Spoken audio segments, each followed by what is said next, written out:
آگے اللہ سبحانہ تعالیٰ فرماتے ہیں یا ایھا الذین آمنو، اے لوگوں جو ایمان لائے ہو، اتقوا اللہ، ڈرو اللہ سے، وابتغوا، اور تلاش کرو، الیہ الوسیلہ، اس کی طرف وسیلہ۔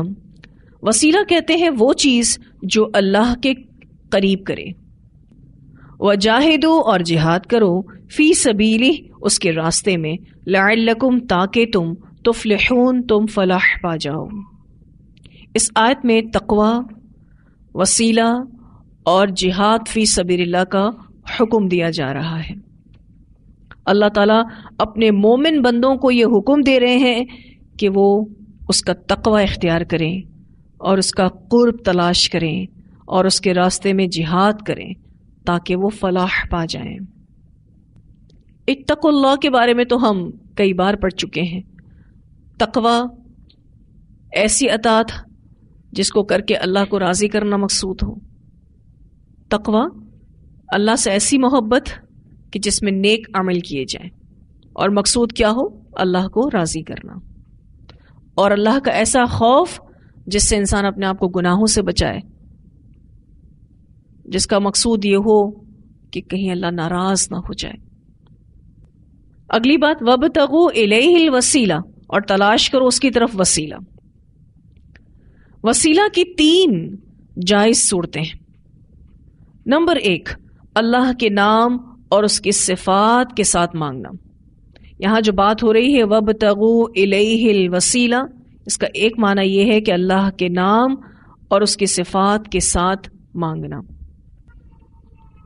جیسے کہ ہم دعا کرتے ہیں اللہم انک عفو تحب العفو فاعف عنی، اللہ سبحانہ تعالیٰ کی صفت کے ساتھ ہم اللہ تعالیٰ سے معافی مانگتے ہیں۔ تو اللہ کے نام اور اس کی صفات کے ساتھ مانگنا، یہ پہلا معنی ہے وابتغوا الیہ الوسیلہ کا، یا آپ کہہ سکتے ہیں کہ پہلی جائز صورت، کیونکہ وسیلہ کا معنی میں نے آپ کو کیا بتایا؟ وہ چیز جو اللہ کے قریب کرے۔ اس کا دوسرا معنی یہ ہے کہ کسی زندہ شخص کو اپنی دعا کی قبولیت کے لیے وسیلہ بنانا۔ اللہ کا قرب پانے کے لیے آپ کسی نیک شخص سے دعا کروا سکتے ہیں، یہ جائز ہے، لیکن کسی زندہ یا مردہ کا نام لے کر کہنا کہ یا اللہ فلاں کے وسیلے سے ہماری دعا قبول فرما، یہ بات نہ قرآن سے ثابت ہے اور نہ حدیث سے ثابت ہے۔ آپ کسی زندہ شخص کا نام لے کر وسیلہ نہیں لے سکتے، آپ کسی مردہ شخص کے نام کا وسیلہ لے کر دعا نہیں کر سکتے، کسی نیک شخص سے دعا کروا سکتے ہیں، یہ جائز ہے۔ اس بارے میں ایک روایت آتی ہے، سیدنا انس بن مالک رضی اللہ تعالیٰ عنہ فرماتے ہیں کہ سیدنا عمر رضی اللہ تعالیٰ عنہ کے زمانے میں جب قحط پڑتا تو سیدنا عباس رضی اللہ تعالیٰ عنہ کے وسیلے سے دعا کرتے اور کہتے یا اللہ پہلے ہم تیرے پاس اپنے پیغمبر کا وسیلہ لایا کرتے تھے تو پانی برساتا تھا، اب اپنے پیغمبر کے چچا کا وسیلہ لائے ہیں، ہم پر بارش برسا۔ راوی کہتا کہ پھر بارش ہو جاتی۔ اسے بخاری نے روایت کیا ہے۔ حضرت عباس کا وسیلہ لاتے، یعنی حضرت عباس کو کہتے تھے کہ آپ ہمارے لیے دعا کریں کہ بارش ہو جائے۔ ابو زندہ تھے حضرت عباس رضی اللہ تعالیٰ عنہ، جو نبی اکرم صلی اللہ علیہ وسلم کے چچا تھے، نیک انسان تھے، نیک انسان سے دعا کروائی اور اللہ تعالیٰ ان کی دعا قبول کرتا تھا، بارش ہوتی تھی باقاعدہ۔ تیسری جائز صورت اپنے ہی نیک اعمال کا وسیلہ بنانا ہے۔ بخاری کی روایت آتی ہے بنی اسرائیل کے 3 لوگ ایک دفعہ ایک سفر میں جاتے ہیں تو طوفان میں پھنس جاتے ہیں۔ یہ تینوں لوگ ایک غار میں پناہ لے لیتے ہیں۔ اتفاق سے ایک بڑا سا پتھر پہاڑ کے اوپر سے لڑکتا آیا جس نے غار کا منہ بند کر دیا، اسی غار کا جس میں انہوں نے پناہ لی تھی۔ اب وہ تینوں اپنی زندگی سے مایوس ہو گئے۔ انہوں نے سوچا کہ اس وقت صرف اللہ سے دعا ہی کام آ سکتی ہے، لہٰذا ان میں سے ہر شخص نے اپنے نیک عمل کا واسطہ دے کر اللہ سے دعا کی جو اس نے خالصتاً اللہ کی رضامندی کے لیے کیا تھا۔ پہلے شخص نے اپنے نیک عمل کا واسطہ دیا تو پتھر تھوڑا سا سرک گیا، پھر اسی طرح سے دوسرے نے دعا کی تو پتھر مزید تھوڑا سا اور سرک گیا، پھر تیسرے نے دعا کی تو پتھر مکمل طور پر سرک گیا اور وہ باہر نکل آیا۔ تو اپنے نیک عمل کا آپ وسیلہ بنا سکتے ہیں۔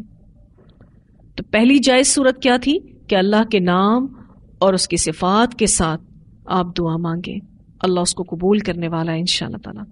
پھر اسی طرح سے آپ کسی زندہ نیک شخص سے بھی اپنی دعا کروا سکتے ہیں، اپنی دعا کی قبولیت کے لیے اس کو وسیلہ بنا سکتے ہیں۔ اور دلیل کے طور پر میں نے آپ کو حضرت عمر کا عمل بتایا کہ انہوں نے حضرت عباس رضی اللہ تعالیٰ عنہ کے ذریعے دعا کروائی تھی کہ بارش ہو جائے۔ تیسری جائز صورت کہ اپنے ہی نیک اعمال کا وسیلہ آپ بنا سکتے ہیں، اور اس کے لیے بھی میں نے آپ کو دلیل دی۔ بنی اسرائیل کے 3 لوگ ایسے تھے جنہوں نے اپنی مشکل پریشانی میں اپنے نیک عمل کا وسیلہ دے کر دعا کی تو اللہ نے ان کی وہ مشکل حل کر دی۔ لیکن آج افسوس یہ ہے کہ ہم مسلمانوں نے مردوں کو وسیلہ بنا رکھا ہے۔ ہم سوچتے ہیں کہ وہ اللہ کے نیک لوگ تھے، ان کی نیکیاں جہاں ان کو کام آئیں گی وہاں ہمیں بھی کام آئیں گی۔ بھلا بتائیے کہ امتحان کی تیاری کوئی اور کرے اور پاس کوئی اور ہو جائے؟ ایسا ممکن ہے کہ امتحان کی تیاری کوئی اور کرے اور امتحان کوئی اور دے؟ یہ ممکن نہیں ہے۔ تو اگر کسی ولی اور بزرگ نے نیک کام کیا ہے تو وہ اپنے لیے کیا ہے۔ بالکل اسی طرح سے کہ اگر آپ ایک ٹیسٹ کی تیاری کرتے ہیں تو آپ ہی وہ ٹیسٹ دے سکتے ہیں، کوئی اور نہیں دے سکتا، کوئی اور آپ کی تیاری سے پاس نہیں ہو سکتا۔ جب دنیا میں یوں کامیابی نہیں مل سکتی تو آخرت میں کیسے ملے گی؟ ہر شخص کو اپنی اپنی کوشش کام آئے گی۔ پھر یہ کہ وسیلہ کا ایک اور معنی بھی ملتا ہے، وہ یہ کہ وسیلہ جنت میں عرش رحمان کے نزدیک ایک مقام کا نام بھی ہے۔ اذان کے بعد جو دعا سکھائی گئی ہے وہ دعا جب ہم پڑھتے ہیں تو رسول اللہ صلی اللہ علیہ وسلم کے لیے اس میں ہم اسی جنت کے درجے کو مانگ رہے ہوتے ہیں جس کا نام وسیلہ ہے۔ نبی اکرم صلی اللہ علیہ وسلم نے فرمایا کہ جو شخص میرے لیے وسیلہ کی دعا کرے گا میں اس کی شفاعت کروں گا۔ اس بارے میں روایت آتی ہے، سیدنا جابر بن عبداللہ رضی اللہ تعالیٰ عنہما بیان کرتے ہیں کہ رسول اللہ صلی اللہ علیہ وسلم نے فرمایا، جو شخص اذان سن کر یہ دعا پڑھے، اللہم رب هذه الدعوة التامة والصلاة القائمة آت محمدا الوسیلة والفضیلة وابعثه مقاما محمودا الذی وعدته، اے اللہ اس مکمل دعوت یعنی توحید اور قائم ہونے والی نماز کے مالک سیدنا محمد صلی اللہ علیہ وسلم کو وسیلہ اور خاص فضیلت عطا فرما، اور انہیں اس قابل تعریف مقام یعنی شفاعت تک پہنچا جس کا تو نے ان سے وعدہ کر رکھا ہے۔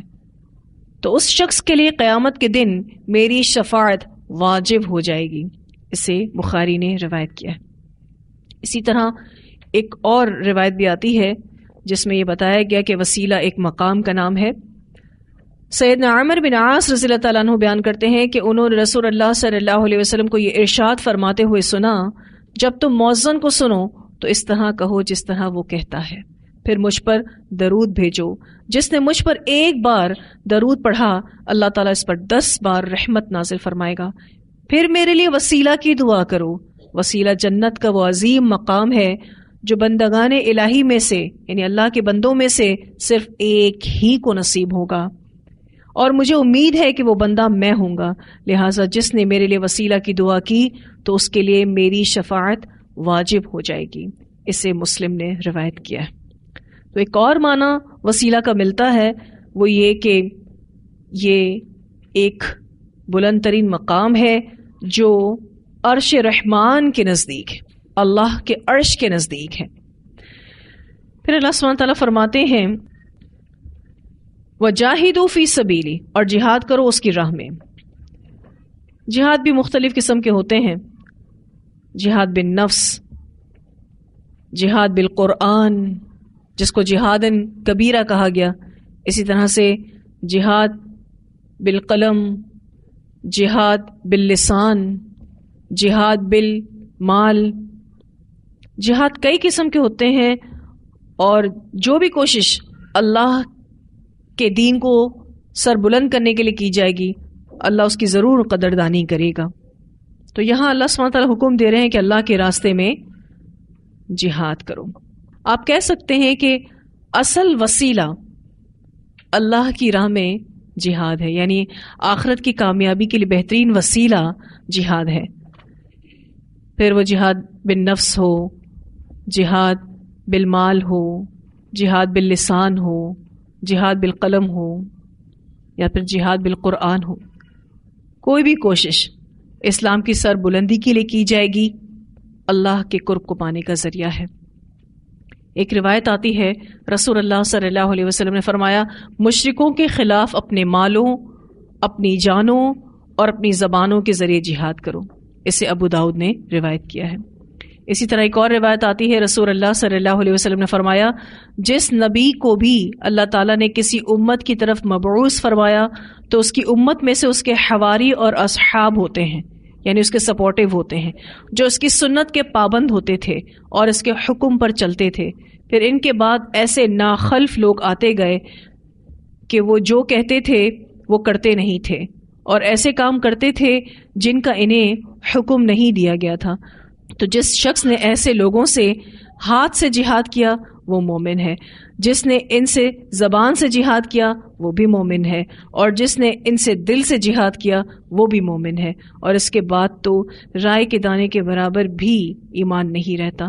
اسے مسلم نے روایت کیا ہے. یہاں جو آخر بات ہے نا، اور جس نے ان سے دل سے جہاد کیا وہ بھی مومن ہے، یعنی برائی کو دل سے برا مانا.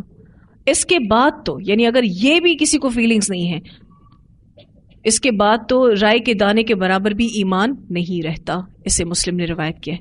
یعنی اگر برائی کسی کو محسوس بھی نہیں ہو رہی کہ یہ برائی ہے، دل سے وہ اس کو برا نہیں سمجھ رہا، تو اس کا کیا مطلب ہے؟ اس کے دل میں رائے کے دانے کے برابر بھی ایمان نہیں ہے. تو جہاد کا پہلا ہدف اپنا نفس ہونا چاہیے، پھر اس کے بعد اپنے قریبی لوگ، پھر اس کے بعد کے لوگ، تاکہ اللہ کا دین پھیلے، اللہ کے دین کو سربلندی نصیب ہو. اسی لیے اللہ سبحانہ تعالیٰ فرماتے ہیں وَجَاهِدُوا فِي سَبِيلِهِ لَعَلَّكُمْ تُفْلِحُونَ، تاکہ تم فلاح پا جاؤ. ہم دنیا میں کامیاب اس کو کہتے ہیں کہ جس کے پاس دنیاوی اعتبار سے بے شمار نعمتیں ہوں. اللہ سبحانہ تعالیٰ فرماتے ہیں یہ تینوں کام جو کرے گا نا، پہلا کام تقوی اختیار کرے گا، دوسرا کام ایسی چیزیں اپنائے گا جس سے اس کا قرب نصیب ہو. آپ اس کو دوسرے الفاظوں میں یہ کہہ سکتے ہیں کہ ایسے نیک اعمال کرے گا جس سے اللہ کا قرب پا سکے. اور یہاں جو بات ہوئی لعلکم تفلحون کہ تم فلاح پا جاؤ، یعنی حصول مطلوب پا جاؤ، کیونکہ حصول مطلوب پانا ہی کامیابی ہے. اور کامیابی دو چیزوں سے مکمل ہوتی ہے، کچھ پا لینا اور نقصان سے بچ جانا. جیسے کہ قرآن پاک میں اللہ تعالیٰ فرماتے ہیں فَمَنْ زُحْزِحَ عَنِ النَّارِ وَأُدْخِلَ الْجَنَّةَ فَقَدْ فَازَ، جو آگ سے بچا لیا گیا اور جنت میں داخل ہو گیا وہی دراصل کامیاب ہے. تلاوت سنتے ہیں. یا ایھا الذین آمنوا اتقوا اللہ وابتغوا الیہ الوسیلۃ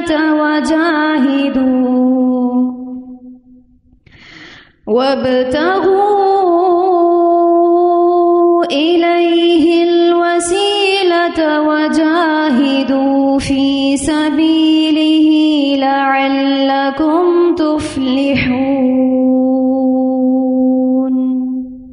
اس لیسن کو انشاءاللہ اگلی کلاس میں مکمل کریں گے. وآخر دعوانا ان الحمد للہ رب العالمین. سبحانک اللہم وبحمدک نشہد ان لا الہ الا انت نستغفرک ونتوب الیک.